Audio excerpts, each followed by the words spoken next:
যিসকলে মেট্ৰিক পৰীক্ষা দিব গৈ আছে তেওঁলোকৰ বাবে এই ভিডিঅ'টো বহুত দৰকাৰী ভিডিঅ' হয় কিয়নো এই ভিডিঅ'টোত মই বিজ্ঞানৰ বহুত দৰকাৰী কুৱেশ্যন দিম এনসাৰো থাকিব বাট যিকেইটা কুৱেশ্যন মই দিম বহুত দৰকাৰী হয় সো এই ভিডিঅ'টো তোমালোকে মিছ নকৰিবা এই ভিডিঅ'ত থকা গোটেইটা প্ৰশ্ন চাবা আজিৰ ভিডিঅ'টো বহুত দৰকাৰী হয় আজিৰ ভিডিঅ'টো স্পেশালি মেট্ৰিক পৰীক্ষাৰ বাবে এবাৰৰ মেট্ৰিক পৰীক্ষাৰ বাবে দৰকাৰী কুৱেশ্যন দিয়া হৈছে বিজ্ঞানৰ তিনিটা লেসনৰ পৰা তেন্তে দেৰি নকৰি প্ৰশ্নবোৰ চাও আহা তাৰ আগতে যদি তোমালোকে চেনেলটো সাবস্ক্ৰাইব কৰা নাই তেন্তে সাবস্ক্ৰাইব কৰি লবা নতুন ভিডিঅ' পাই থকাৰ বাবে তেন্তে বলা আমি ভিডিঅ'বোৰ চাও প্ৰশ্নবোৰ চাও অধাতুপুৰ বিদ্যুতৰ ডেছ কিন্তু গ্ৰেফাইট বিদ্যুতৰ ডেছ ইয়াতে এক নম্বৰীয়া ডাঙৰ প্ৰশ্ন এক নম্বৰীয়া প্ৰশ্ন সকলো ধৰণৰ প্ৰশ্ন মিক্স থাকিব তিনটা লেসনৰ পৰা দিছো ইম্পৰ্টেন্ট কুৱেশ্যন পৰীক্ষাৰ বাবে সো ইয়াৰ এনসাৰটো কি হ'ব আৰু ইয়াৰ উত্তৰটো হ'ব কুপৰিবাহী অধাতুপুৰ বিদ্যুতৰ কুপৰিবাহী কিন্তু গ্ৰেফাইট বিদ্যুতৰ সুপৰিবাহী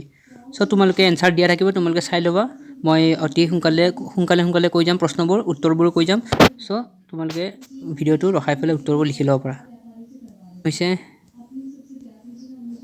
তাৰ পাছত দ্বিতীয় কুৱেশ্যনত সুধিছে সালফাইড আকৰবোৰ ডেছ পদ্ধতিৰে গাঢ় কৰা হয় আৰু ইয়াৰ উত্তৰটো হৈছে ফেন উপকৰণ সালফাইড আকৰবোৰ ফেন উপকৰণ পদ্ধতিৰে গাঢ় কৰা হয় তাৰ পাছত দ্বিতীয় কুৱেশ্যনটো হৈছে কুৱেশ্যনটো সুধিছে জিংকৰ প্ৰধান আকৰটোৰ নাম কি সুধিছে জিংকৰ আৰু ইয়াৰ উত্তৰটো হ'ব সুধিছে তাৰ এনসাৰটো হৈছে জিংক ব্লেন্ড সো জিংকৰ প্ৰধান আকৰটোৰ নাম হৈছে জিংক ব্লেন্ড তাৰ পাছত বলা নেক্সট কুৱেশ্যনটো চাও তাৰ পাছৰ কুৱেশ্যনত সুধিছে লোহিত তপ্ত আইৰণৰ ওপৰেদি পানীৰ ভাপ যাবলৈ দিলে ডেছ আৰু ডেছ উৎপন্ন হয় আৰু ইয়াৰ উত্তৰটো হৈছে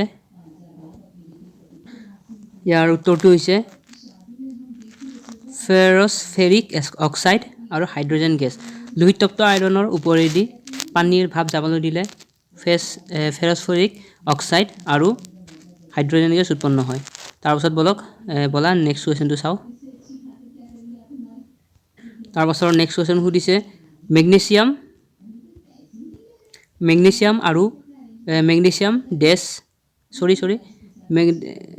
আৰু ডেছৰ সংকৰ ধাতু সো ইয়াৰ এলুমিনিয়াম আৰু মেগনেছিয়াম হ'ব মেগনেলিয়াম এলুমিনিয়াম আৰু মেগনেছিয়ামৰ সংকৰ ধাতু সো ইয়াত উত্তৰটো দিয়া আছে তাৰপিছত বলা নেক্সট কুৱেশ্যনটো চাও তাৰ পাছত প্ৰশ্নটো সুধিছে সোণক প্ৰকৃতিত কিয় মুক্ত অৱস্থাত পোৱা যায় বুলি সুধিছে ইয়াৰ উত্তৰটো হৈছে সোণ এবিধ কম পৰিমাণে সক্ৰিয় ধাতু ই বায়ুমণ্ডলত থকা জলীয় বাষ্প অক্সিজেন আৰু কাৰ্বন ডাই অক্সাইডৰ সৈতে সহজে বিক্ৰিয়া নকৰে সেইবাবে সোণক প্ৰকৃতিত মুক্ত অৱস্থাত পোৱা যায় সো এনসাৰবোৰ মই ৱেবছাইটৰ পৰা কালেক্ট কৰিছো তোমালোকে চাই লবা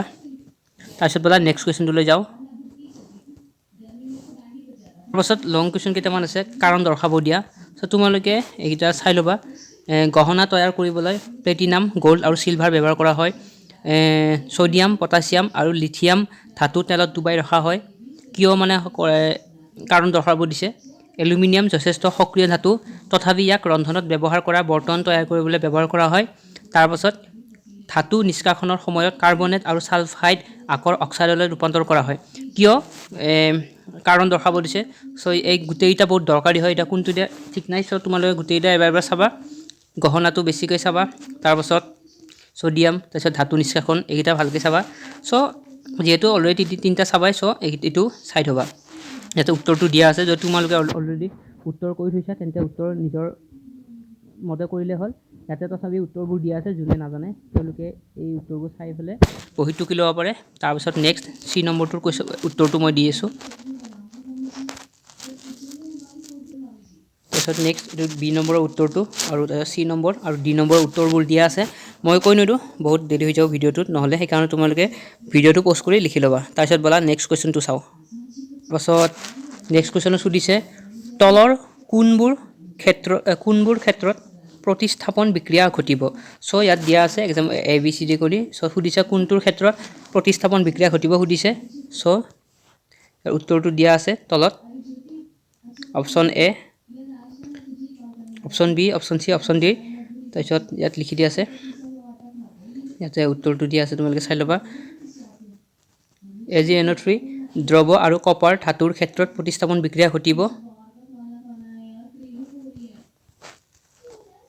আৰু ইয়াতে দিয়া আছে সমীকৰণ। তাৰপিছত নেক্সট কুৱেশ্যনটো লৈ যাওঁ ব'লা। আয়নীয় যৌগৰ গলনাংক কিয় বেছি? ইয়াৰ উত্তৰটো দিয়া আছে, ইলেক্ট্ৰযুজি বা আয়নীয় যৌগবোৰৰ কেটায়ন আৰু এনায়নবোৰৰ মাজত বিদ্যুৎস্থিতীয় আকৰ্ষণ বল অতি প্ৰবল। সেইকাৰণে আয়নবোৰ পৃথক কৰিবৰ কাৰণে যথেষ্ট তাপৰ প্ৰয়োজন। এইবোৰ কাৰণেই আয়নীয় যৌগবোৰ গলনাংক আৰু উতলাংক অতি বেছি। ছয়টো দৰকাৰী কুৱেশ্যন পৰীক্ষাৰ বাবে চাই ল'বা তোমালোকে। তাৰপিছত ব'লা নেক্সট কুৱেশ্যনটোলৈ আগবাঢ়ো। তাৰপাছত লিখিব দিছে তলৰ বিক্ৰিয়াবিলাকৰ ৰাসায়নিক সমীকৰণ। ৰাসায়নিক সমীকৰণ কেনেকৈ লিখে তোমালোকে চাই ল'বা। ইয়াতে প্ৰথমতে দিছে উত্তপ্ত জলীয় বাষ্পৰ লগত আইৰণৰ বিক্ৰিয়া। ইয়াত উত্তৰটো দিয়া আছে, লোহিত তপ্ত আইৰণৰ ওপৰেদি জলীয় বাষ্প যাবলৈ দিলে দিয়া আছে, তোমালোকে চাই ল'বা। জলীয় বাষ্প যাবলৈ দিলে ফেৰছফৰিক অক্সাইড প্ৰস্তুত হয় আৰু H2 গেছ উৎপন্ন হয়। ইয়াতে সমীকৰণটো দিয়া আছে, তোমালোকে চাই ল'বা।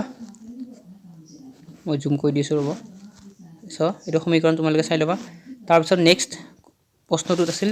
পানীৰ লগত কেলছিয়াম আৰু পটাছিয়ামৰ বিক্ৰিয়া। আৰু ইয়াৰ দিয়া আছে 2 নম্বৰ উত্তৰটো, কেলছিয়াম পানীৰ লগত বিক্ৰিয়া কৰি কেলছিয়াম হাইড্ৰক্সাইড আৰু হাইড্ৰজেন গেছ উৎপন্ন কৰে। আৰু ইয়াৰ সমীকৰণটো ইয়াতে দিয়া আছে, তোমালোকে চাই ল'বা। তাৰপিছত আকৌ পটাছিয়াম পানীৰ লগত বিক্ৰিয়া কৰি পটাছিয়াম হাইড্ৰক্সাইড আৰু হাইড্ৰজেন গেছ প্ৰস্তুত কৰে। আৰু ইয়াতে সমীকৰণটো দিয়া আছে, তোমালোকে চাই ল'বা। তাৰপিছত ব'লা নেক্সট ওলাই আমি আগবাঢ়োঁ। নেক্সট কুৱেশ্যনত সুধিছে ছ'ডিয়াম ধাতু কিয় কেৰাচিন তেলত ডুবাই ৰখা হয়? কিয় ছ'ডিয়াম ধাতুক কেৰাচিন তেলত ডুবাই ৰখা হয়? দৰকাৰী কুৱেশ্যন চাবা। উত্তৰটো হৈছে ছ'ডিয়াম অধিক সক্ৰিয় ধাতু। ই স্বাভাৱিক উষ্ণতাত অক্সিজেনৰ লগত বিক্ৰিয়া কৰে আৰু বিক্ৰিয়াটো অধিক তাপবৰ্জী বা অধিক তাপোৎপাদক হয়। ছ'ডিয়াম কেৰাচিনৰ লগত বিক্ৰিয়া নকৰে, সেইবাবে ইয়াক কেৰাচিনৰ মাজত ডুবাই ৰখা হয়। ফলত ই বায়ুৰ সংস্পৰ্শত নাহে আৰু কোনো ৰাসায়নিক বিক্ৰিয়া নহয়। ইয়াৰ উত্তৰটো ইয়াতে দিয়া আছে। তাৰপিছত ব'লা নেক্সট কুৱেশ্যনটো চাওঁ। তাৰপাছত আৰু এটা কুৱেশ্যন আহিছে, কাৰণ দৰ্শাব দিছে। এচিডিটিত ভুগিলে তুমি অম্লনাশক টেবলেট খোৱা, কাৰণটো কি? ব্যাখ্যা কৰিব দিছে। তাৰপিছত দিছে পৰুৱাই কামুৰিলে ছালত কোলামাইন দ্ৰৱ খোৱা হয়, কাৰণটো কি সুধিছে। তাৰপিছত দিছে কাৰখানাৰ আৱৰ্জনাবোৰ জলাশয়ত পেলোৱাৰ আগতে প্ৰশমিত কৰা হয়, কাৰণ দৰ্শাব দিছে। গোটেইকেইটা ইম্পৰ্টেণ্ট হয়, এই গোটেইকেইটা ইম্পৰ্টেণ্ট তোমালোকে চাবা। এই দুটা কেতিয়াবা পৰুৱা কামুৰিলে বুলি দিয়ে, নাইবা কেতিয়াবা বৰল বা মৌ মাখি বুলি দিব পাৰে। প্ৰশ্নটো একে হয়, এইকেইটা ইম্পৰ্টেণ্ট চাই ল'বা। এনচাৰটো দিয়া আছে। প্ৰথমত দিছে এনচাৰটো, এচিডিটিত ভুগিলে আমি অম্লনাশক টেবলেট গ্ৰহণ কৰোঁ, কাৰণ ই অতিৰিক্ত অম্লৰ প্ৰভাৱ প্ৰশম কৰি নাইকিয়া কৰে আৰু আমি কষ্টৰ পৰা ৰক্ষা পাওঁ। তাৰপিছত কৈছে পৰুৱাৰ শুঙত ফৰ্মিক এচিড থাকে। পৰুৱাই যেতিয়া কামোৰে তেতিয়া ছালৰ ভিতৰলৈ সেই অম্ল সুমুৱাই দিয়ে। কামোৰৰ এচিডৰ প্ৰভাৱটো কোলামাইন দ্ৰৱ য'ত জিংক কাৰ্বনেট ক্ষাৰক থাকে ঘঁহি নাক কৰিব পাৰি। ইয়াত উত্তৰ দি আছে। তাৰপিছত দিছে নেক্সটটোত, বহুতো কাৰখানাৰ আৱৰ্জনাত অম্ল থাকে।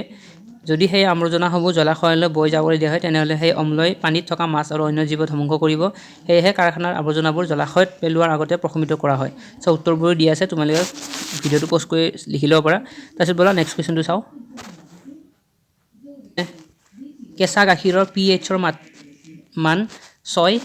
ই দৈত পৰিণত হ'লে pH-ৰ মান সলনি হ'ব নে নহয় কি ব্যাখ্যা কৰিব দিছে। ইয়াৰ উত্তৰটো ইয়াত দিয়া আছে। যেতিয়া গাখীৰ দৈলৈ ৰূপান্তৰিত হয়, তেতিয়া pH লেক্টিক এচিড সৃষ্টি কৰে আৰু pH-ৰ মান 6 তললৈ নামি যায়। যেতিয়া দৈলৈ পৰিণত হয়, তেতিয়া ইয়াৰ মান 6 তললৈ নামি আহে। আৰু কিয় নামি আহে ইয়াতে লিখা আছে, তোমালোকে চাই ল'বা। তাৰপিছত সুধিছে, সেইটো ইম্পৰ্টেণ্ট হয়, চাই ল'বা। এজন গোৱালে কেঁচা গাখীৰত সামান্য পৰিমাণৰ বেকিং ছ'ডা যোগ কৰিলে। কিয় তেওঁ কেঁচা গাখীৰৰ pH-ৰ মান 6ৰ পৰা সামান্যভাৱে ক্ষাৰীয় কৰি ল'লে?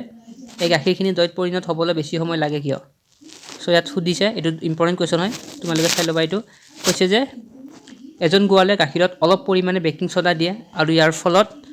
গাখীৰ তাজা আৰু ক্ষাৰকীয় হয়। সুতৰাং গাখীৰ বহু সময় বাবে ঠিক থাকে। তাৰপিছত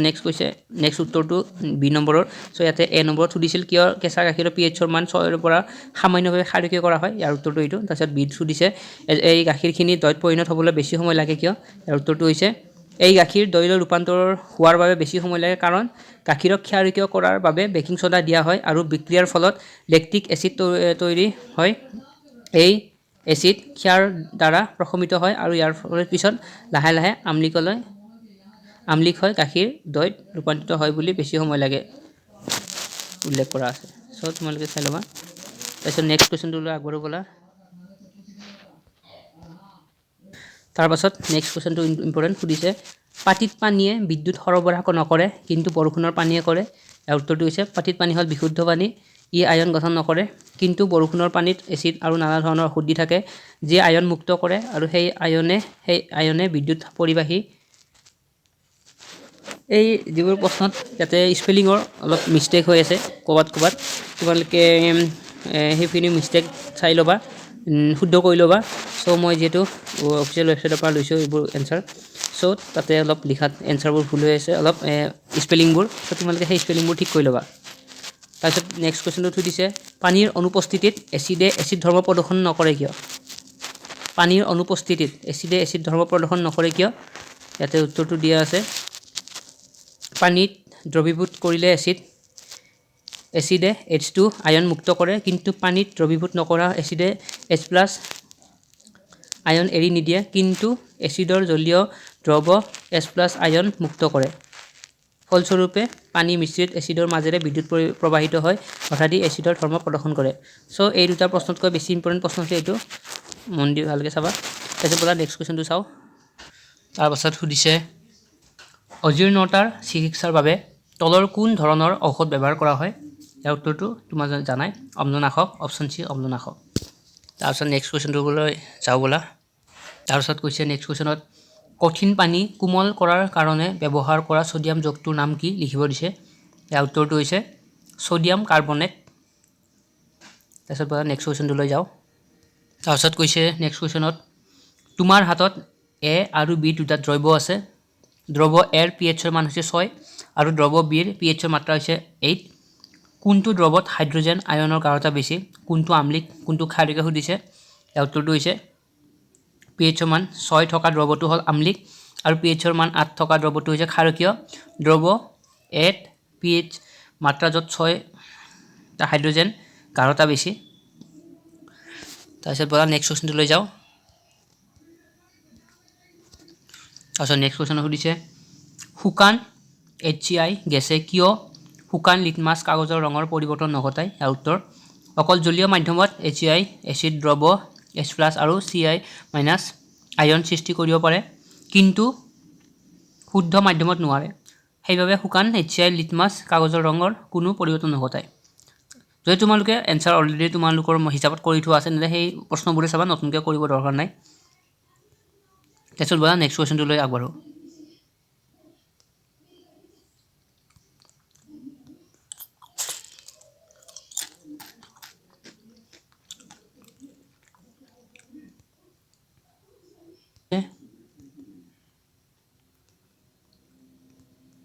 এটা ধাতৱ যৌগ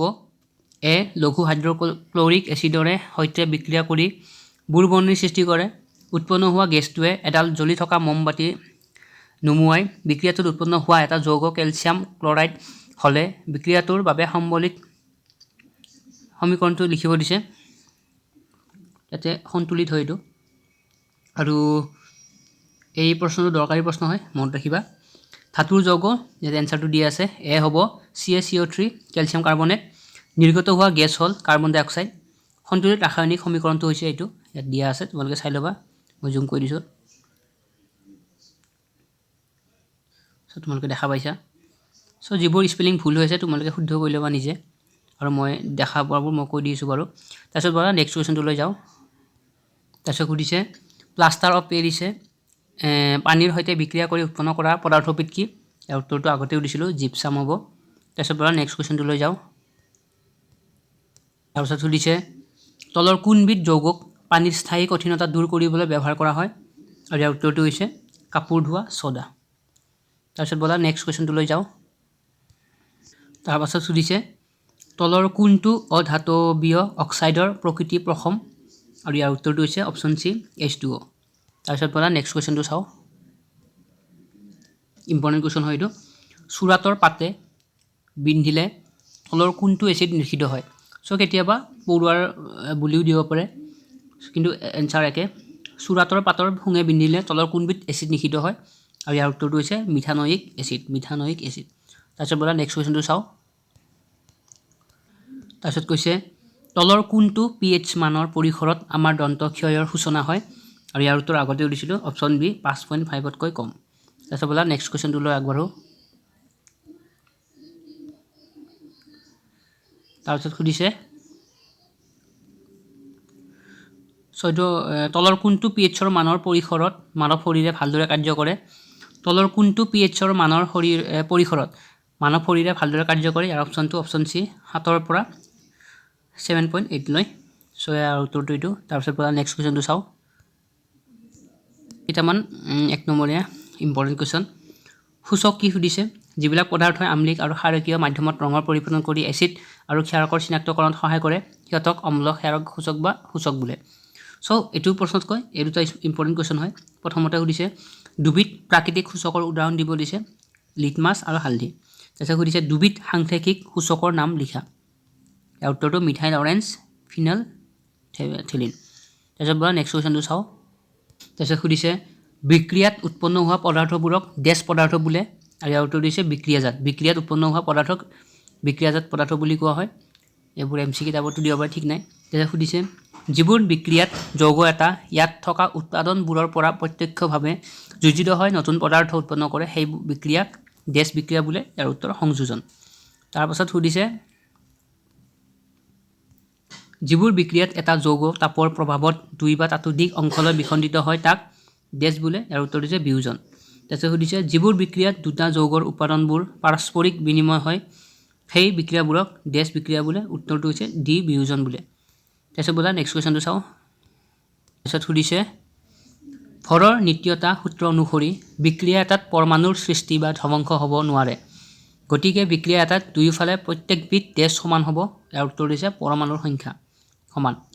তাৰপিছত নেক্সট সমীকৰণ এটাৰ কাৰচিন বা সমান চিন ডালৰ দুয়োফালে প্ৰত্যেকবিধ পৰমাণুৰ সংখ্যা সমান হৈ থাকিলে ইয়াক ডেছ বুলি কোৱা হয় ইয়াৰ উত্তৰটো হৈছে সমতুল সমীকৰণ তাৰপিছত সুধিছে পৰস্পৰৰ মাজত বিক্ৰিয়া কৰা পদাৰ্থবোৰক ডেছ বোলে উত্তৰটো হৈছে বিক্ৰিয়ক পদাৰ্থ বোলে তাৰপিছত সুধিছে বিক্ৰিয়াত উৎপন্ন হোৱা পদাৰ্থবোৰক ডেছ পদাৰ্থ বোলে ইয়াৰ উত্তৰ বিক্ৰিয়াজাত সুধিছে অম্ল আৰু ক্ষাৰকৰ মাজত বিক্ৰিয়া ঘটিলে পৰস্পৰে পৰস্পৰক প্ৰশমিত কৰি লৱণ আৰু পানী উৎপন্ন কৰে এনে বিক্ৰিয়াক ডেছ বোলে উত্তৰ প্ৰশমন বিক্ৰিয়া বোলে তাপ উৎপন্ন হোৱা বিক্ৰিয়াবোৰক ডেছ বিক্ৰিয়া বোলে ইয়াৰ উত্তৰটো হৈছে তাপবৰ্জী তাৰপিছত সুধিছে তাপ শোষণ হোৱা বিক্ৰিয়াবোৰক ডেছ বিক্ৰিয়া বোলে ইয়াৰ উত্তৰটো হৈছে তাপ শোষক চ' যিবিলাক ইম্পৰ্টেণ্ট আছিল সেই কুৱেশ্যনবোৰ মই দি আছোঁ চ' তোমালোকে গোটেইবোৰ চাবা যাতে আটাইবোৰ যাতে তোমালোকৰ প্ৰেক্টিছ হৈ যায় এতিয়া কোনটো আহে ঠিক নাই বাট এইবোৰ বহুত দৰকাৰী হয় এইকেইটা প্ৰশ্ন সুধিছে চূণ পুৰা চূণ যেতিয়া পানীত দ্ৰৱীভূত কৰা হয় তেতিয়া চূণে জলীয় দ্ৰৱত ডেছ মুক্ত কৰে ইয়াৰ উত্তৰটো হৈছে হাইড্ৰক্সাইড আয়ন তাৰপিছত সুধিছে এচিড আৰু ক্ষাৰকৰ মাজত বিক্ৰিয়া ঘটিলে পৰস্পৰক প্ৰশমিত কৰি ডেছ আৰু ডেছ উৎপন্ন কৰে উত্তৰ হৈছে লৱণ আৰু পানী উৎপন্ন কৰে তাৰপাছত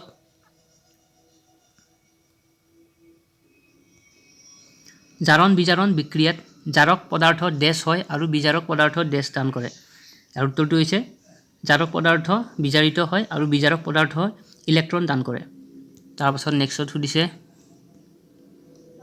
অম্ল আৰু ক্ষাৰকৰ মাজত বিক্ৰিয়া ঘটিলে পৰস্পৰে পৰস্পৰক প্ৰশমিত কৰি লৱণ আৰু পানী উৎপন্ন কৰে এনে বিক্ৰিয়াক ডেছ বোলে উত্তৰ হৈছে প্ৰশমন বিক্ৰিয়া বোলে তাৰপিছত ব'লা নেক্সট কুৱেশ্যনটো চাওঁ সুধিছে এইটো ইম্পৰ্টেণ্ট কুৱেশ্যন হয় সালোক সংশ্লেষণক কিয় তাপ শোষক বিক্ৰিয়া বুলি কোৱা হয় ইয়াৰ উত্তৰটো হৈছে সালোক সংশ্লেষণ প্ৰক্ৰিয়াত CO2 আৰু H2O পৰা গ্লুক'জ উৎপন্ন হোৱাৰ সময়ত সৌৰশক্তিৰ প্ৰয়োজন হয় এই সৌৰশক্তি হাইড্ৰজেন আৰু অক্সিজেনৰ বন্ধন ভঙাৰ কাৰণে প্ৰয়োজন চ' এই প্ৰক্ৰিয়া এটাক তাপ শোষক বিক্ৰিয়া বোলে ইয়াতে সমীকৰণটো দিয়া আছে তাৰপিছত সুধিছে নেক্সট তলৰ বিক্ৰিয়াবোৰৰ এটাকৈ উদাহৰণ দিয়া সো তলত কেইটামান বিক্ৰিয়া দিয়া আছে সংযোজন বিক্ৰিয়া বিয়োজন বিক্ৰিয়া স্থানান্তৰ বিক্ৰিয়া আৰু প্ৰতিটোৰে এটা উদাহৰণ দিব দিছে যেনেকৈ সংযোজন বিক্ৰিয়াৰ উদাহৰণ ইয়াত দিয়া আছে তোমালোকে চাই লোৱা মই জুম কৰি দিছোঁ তাৰপিছত নেক্সট দিয়া আছে বিয়োজন বিক্ৰিয়াৰ ইয়াতে দিয়া আছে CO3 তাপ এইবোৰ চাই লোৱা তোমালোকে স্থানান্তৰ বিক্ৰিয়া Zn plus CuSO4 তাৰপিছত ZnSO4 plus CO সো ইয়াত লিখি দিয়া আছে সংকেতৰ জৰিয়তে তোমালোকে চাই ল'বা তাৰপিছত নেক্সট কোৱেশ্চনটো চাও নেক্সট কোৱেশ্চন কৈছে জাৰণ আৰু বিজাৰণ সদায়ে যুগপথভাৱে সংঘটিত হয় উপযুক্ত বিক্ৰিয়া এটাৰ সহায়ত বুজাই লিখা সো ইয়াতে উত্তৰ দিয়া আছে জাৰণ আৰু বিজাৰণ বিক্ৰিয়া দুটা সদায়ে যুগপথভাৱে সংঘটিত হয় উদাহৰণস্বৰূপে হাইড্ৰজেন গেছ জ্বলিলে পানী উৎপন্ন হয় বিক্ৰিয়াটো ইয়াত দিয়া আছে তোমালোকে চাই ল'বা বহিটো কি ল'বা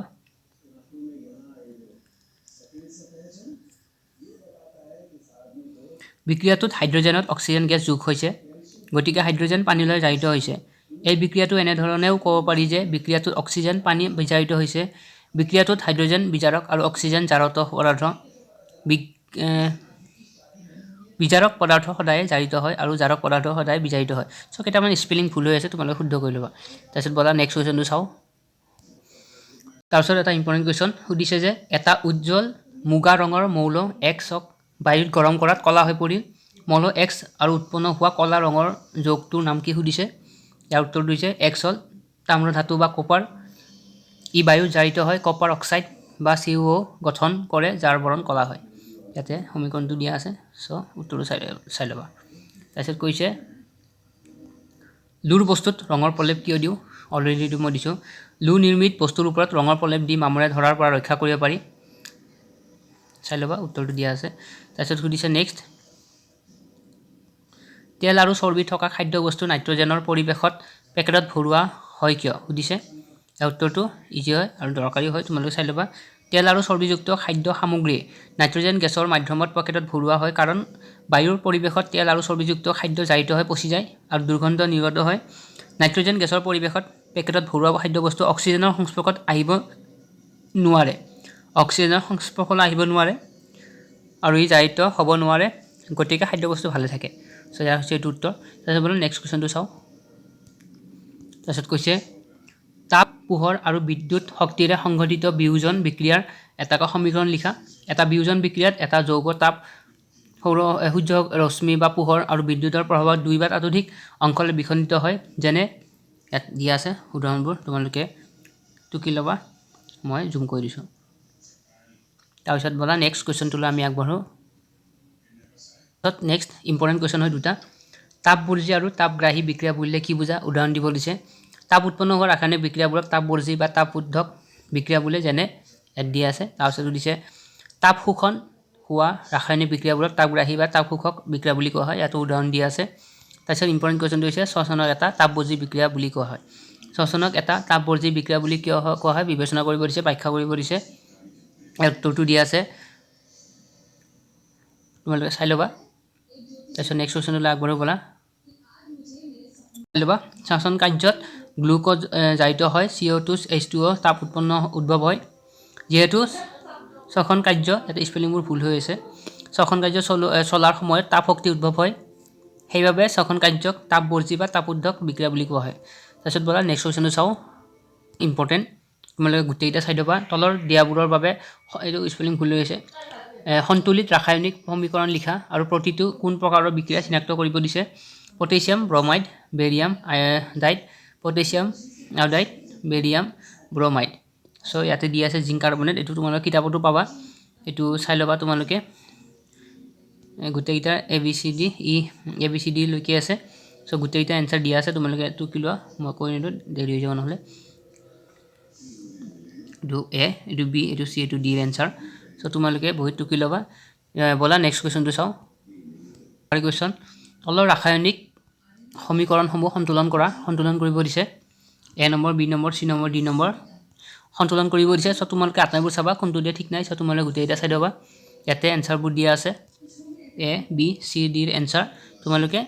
বহিত টুকি ল'বা ভিডিঅ'টো পোষ্ট কৰি তাৰপিছত বলা নেক্সট কুৱেশ্যনটোলৈ আগবাঢ়ো তাৰপাছত নেক্সট কুৱেশ্যনত কৈছে মেগনেছিয়ামৰ ফিটা এডাল বায়ুত দহন কৰিলে উৎপন্ন হোৱা বগা পাউডাৰবিধ কি ইয়াৰ উত্তৰ হৈছে মেগনেছিয়াম অক্সাইড চ' এইটো কমন কুৱেশ্যন হয় আগৰ পৰা আহি আছে চ' চাই থ'লে হ'ল নেক্সট কুৱেশ্যনটোলৈ আগবাঢ়ো ব'লা তাৰ পাছত নেক্সট কুৱেশ্যনত সুধিছে তলৰ কোনটো প্ৰাকৃতিক সম্পদ ক্ষয়ো হয় ইম্পৰ্টেণ্ট কুৱেশ্যন হয় 1 নম্বৰীয়া ইয়াৰ উত্তৰটো হৈছে জীৱাশ্ম ইন্ধন ক্ষয় সম্পদ তাৰপিছত নেক্সট কুৱেশ্যনটো চাওঁ ব'লা ইম্পৰ্টেণ্ট কুৱেশ্যন সুধিছে কয়লা আৰু পেট্ৰলিয়ামৰ ব্যৱহাৰৰ অসুবিধা কি বায়ু প্ৰদূষণ গোলকীয় উত্তাপন ক্ষয়ো শক্তিৰ উৎস ওপৰৰ আটাইকেইটা চ' ওপৰৰ আটাইকেইটা হয় উত্তৰ তাৰপিছত ব'লা নেক্সট কুৱেশ্যনটো চাওঁ তোমালোকৰ কিতাপৰ কুৱেশ্যন মই ইয়াৰ এনচাৰটো অলৰেডি জাষ্ট দি উঠিছোঁ ৰাসায়নিক সমীকৰণ সন্তুলন কৰা চ' তোমালোকক মই দেখাই দিছোঁ এইকেইটা গোটেইকেইটা তোমালোকে চাবা গোটেইকেইটা ইম্পৰ্টেণ্ট হয় এই গোটেইকেইটা ইম্পৰ্টেণ্ট হয় তোমালোকে চাই দিব এবাৰ হ'লেও চ' ইয়াৰ এনচাৰ মই ভিডিঅ'টোত দিছোঁ তোমালোকে বহিটো কি ল'ব পৰা যদি নাজানা তাৰপিছত চাওঁ ব'লা কি আৰু আছে কুৱেশ্যন চ' এইটো কুৱেশ্যনো দিছোঁ জাষ্ট তোমালোকে চাই ল'বা তাৰপিছত কৈছে সন্তুলিত সমীকৰণ কি যেতিয়া ৰাসায়নিক সমীকৰণ এটাত বিক্ৰিয়াৰ আগত আৰু বিক্ৰিয়াৰ পাছত প্ৰতিটো মৌলৰ পৰমাণুৰ সংখ্যা একে নাথাকে তেতিয়া তাক অসন্তুলিত সমীকৰণ বোলে আৰু সন্তুলিত সমীকৰণ হৈছে যেতিয়া কোনো ৰাসায়নিক সমীকৰণ বিক্ৰিয়াৰ আগত আৰু বিক্ৰিয়াৰ পাছত প্ৰতিটো মৌলৰ পৰমাণুৰ সংখ্যা একে থাকে তেতিয়া তাক সেই সমীকৰণৰ সন্তুলিত সমীকৰণ বোলে বায়ুত মেগনেছিয়ামৰ ফিটা এডাল জ্বলালে উৎপন্ন হোৱা বগা পদাৰ্থবিধ কি হয় চ' মেগনেছিয়াম অক্সাইড হয় অলৰেডি কৈছোঁ তাৰপিছত ব'লা নেক্সট কুৱেশ্যনটো চাওঁ আজিৰ ভিডিঅ'টোত বহুত দৰকাৰী কুৱেশ্যন দিছোঁ যেইকেইটা দিছোঁ বহুত দৰকাৰী হয় পৰীক্ষাৰ বাবে মই বিজ্ঞানৰ 3টা লেচনৰ পৰাই দিছোঁ যিবোৰ দৰকাৰী কুৱেশ্যন আছিল সেই দৰকাৰী কুৱেশ্যনবোৰ দেখাই দিছোঁ তোমালোকে চাবা আৰু এই ভিডিঅ'ত স্পেলিং মিষ্টেক হৈ আছিল উত্তৰবোৰত প্ৰশ্নবোৰত চ' তোমালোকে সেই উত্তৰ ঠিক কৰি ল'বা এইখিনি মিষ্টেকখিনি মই কৈ দিছোঁ বাৰু যিখিনি মিষ্টেক হৈছে আৰু যদি কিবা থাকি গ'ল তেতিয়াহ'লে তোমালোকে নিজে ঠিক কৰি ল'বা আৰু যদি তোমালোকে অলৰেডি উত্তৰবোৰ কৈ থৈছা তেন্তে তোমালোকে নিজৰখিনি চাবা এক্সট্ৰাকৈ চাব দৰকাৰ নাই চ' আজিৰ ভিডিঅ' এইখিনিয়ে সামৰিলোঁ আৰু নতুন ভিডিঅ' আহি আছে তাৰ বাবে ছাবস্ক্ৰাইব কৰি ল'বা চেনেলটোক ধন্যবাদ